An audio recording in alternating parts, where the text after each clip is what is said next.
If you need to find your Hostinger EP address, the składzi znajdziecie частицы. This quick guide will show you exactly where to look inside your Hostinger account.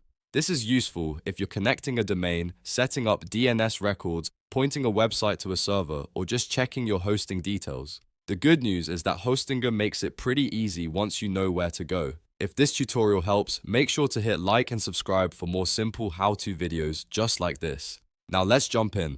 First, log into your Hostinger account using your normal email and password. Once you're inside, select the website that you want to check. If you manage multiple sites, make sure you click the correct one so you don't end up looking at the wrong hosting plan. After selecting your website, go to the dashboard. This is where Hostinger keeps the main settings and overview for your hosting account. From the dashboard, look for the section related to your hosting plan. You'll want to open Hosting Plan and then click Plan Details. This is the area where Hostinger shows the important technical information for your hosting package. Once the plan details page opens, you should see your IP address listed there. In many cases, it will be shown clearly along with other hosting information, so you can copy it and use it wherever you need. If you're setting up a domain, adding a subdomain, or configuring DNS, this is usually the IP address you'll need.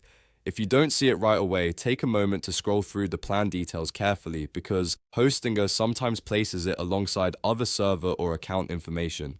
The key thing to remember is this: log in, select your website, open the dashboard, go to Hosting Plan, then Plan Details, and your IP address will be there.